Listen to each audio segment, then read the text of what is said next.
the Lord has made. I will rejoice and be glad in it. Y'all, me today, I got my glasses on today and my shades, my trusty shades over here in case it gets a little too sunny. I don't even know why I have that, because the glasses that I have on now, they transition according to the sunlight.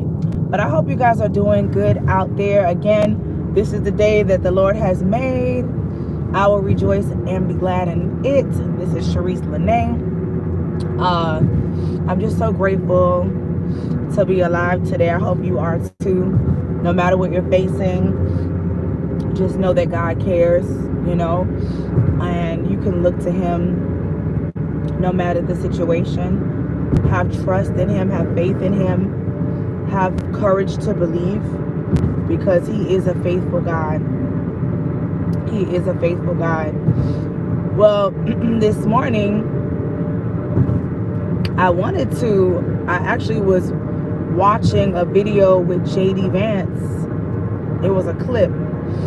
And I had seen some clips from him and his family about his upbringing with his grandma. I know his mom was on drugs or something, and then the grandma had to take care of him. And I know I had seen him speak before, and basically, as vice president, I've seen him speak before, and then he had acknowledged his mom has been sober for so many years, which was a good thing, a testimony to see. And the video clip that I saw, it really has to do with love, loving your children, loving your grandchildren, sacrifice that's required to care for your family.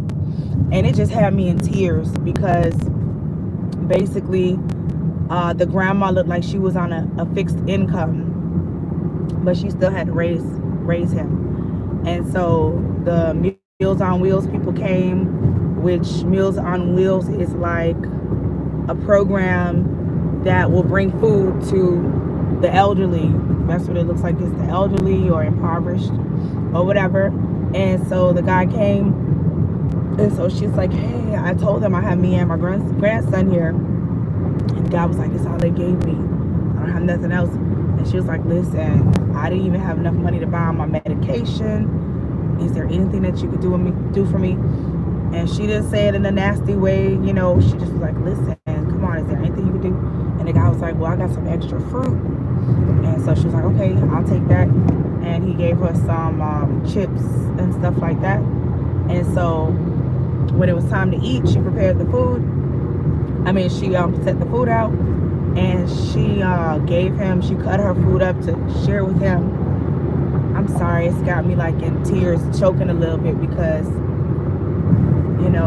that's love. That's real love. And in the long run, when he saw that, because he was in the background, he wasn't at the door with him. I'm sorry, he was not at the door with the grandma when she had this exchange with the food delivery guy. He was in the back, and he was just listening like, oh my God, like my grandma doesn't even have enough money to buy her medications, and she's here sharing what she has with me. And so it inspired him to go ahead and get back studying, doing whatever he had to do. And then eventually the next scene, he had like the highest grade in his algebra class. And so he went to go tell the grandma, hey grandma, look, I got the highest grade in class. And she said, keep that up. But that had me ears, because this is true love. This is love. When you have children, when you have grandchildren, you have family, and you make type of sacrifices. But I'll focus specifically on parent to child, grandparent to grandchildren. It's like you put your kids above yourself. You put your kids above yourself. That's real love. Right now there are quite a few videos that have been circulating of parents saying how they regretted having their kids, saying that they wish they didn't have kids. And they do quite a lot of those videos, though, the people do say that they suffer from some type of mental illness or some kind of disability or whatever. So I don't want to throw stones at those people, but I want to challenge these people to seek God and to dig deep in your heart to find that place of love, because if your parents should have made these same type of sacrifices for you. Even me last night, it's time to put my baby to sleep, and she and I just pray for her healing now in Jesus' name. She picked up some type of cough. Guess who didn't get no sleep? Me. Guess who had to keep picking her up, rocking her, making sure she, had Vicks Vapor Rub on her, or the baby Vicks Vapor Rub. Make sure she had her nose clean, all that. And every time she woke up, I woke up, because I had to make sure that she got the rest that she needed, even if I didn't get the rest that I needed. And I still have a regular job, and I still got to go to work. But she's a child. She cannot fend for herself. It's my job to get in that position to help. Now, I'm married. Her dad is very much present. And so it's two of us. And with two of us, it's even a challenge to keep up with just one that we have right now. And so for that, I understand those who are single parents. It's not easy. My mother was a single parent. And in those incidents, and in those times, you really rely on the village that you have around you. Ideally, trusted family members, trusted that are not psycho crazy people, that you trust your life with.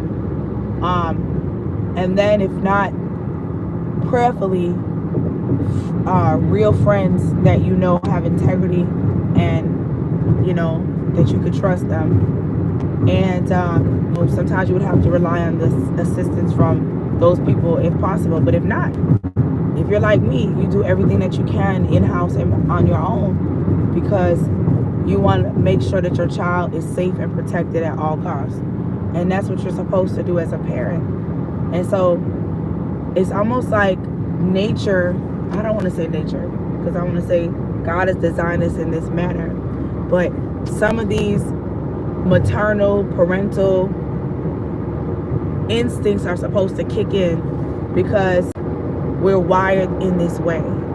Just like when you smell food, your digestive system starts kicking in. You start smelling that good food, your stomach starts, the juices start watering in your stomach, and you're like, oh, I'm hungry, I want to taste this. The same way, the love for your family, your children, is supposed to kick in. Don't tell me that a bear that's out there in the wilderness has more maternal instincts than a human that got a brain and a mind, that can walk around and think, that can create. And don't tell me that a cat who will go to war for her kittens that she just gave birth to, will have more fire in her heart for her babies than a human that can talk and walk and move around. We got to seek God. There's too much callousness going around to where we don't even care. People don't even care. They post that they wish they never had kids and all this kind of stuff. I respect the honesty, but at the same time, you got to grow up, and you got to accept what is. You can't really say stuff you wish you have kids, and now you're saying you wish your kids were never born. Maybe you should say, I wish that my children were born in a different circumstance. I understand that. I wish that I was married when I had my children, or I wish that, but they're here now, and so it's your job to love your children. It's your job to love them and to speak life into them. And if you didn't have that good life that you wish that you had, it's your job to be the bridge to push your kids into the life that you wanted for a good life. A good life. Teach them the right way. My mother did not do everything perfect. She did not. But she did some things right. And one thing that she did right is she taught us how to seek God and how to get a relationship with God. She told us, hey, let me tell you, when you're going through, you pray. Read the word. Seek God. Fast. Do all these things. God answers prayer. She taught us to pray. She said, this is what I did. This was not the right way, but let me tell you what the right way is. So she did her best to push us in the right direction. Even if in your life you feel that you made failures and whatever, because maybe you didn't even have a good example. So you had to try to figure everything out on your own. Or you had a good example, but you chose a way of rebellion and you did what you wanted to do. But now you go back and you teach your kids the right way. That's what a parent is supposed to do. And parenting requires sacrifice. It's just it is. Sacrifice of sleep. From day one, when you're carrying that baby, they already tell you some of the things that you want to do, you can't even do them anymore. And some of the things that you don't want to do, you got to do. That's pregnant right there. Then some of us be throwing up.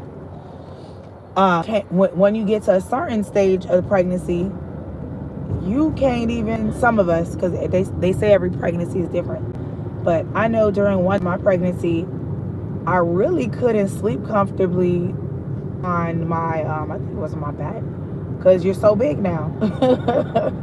So sometimes you got to get a special pillow, or you got to adjust your pillows a certain way so you could be comfortable. But I had to sleep sitting up for like, I think it might have been like 2 months, 3 months. It was good.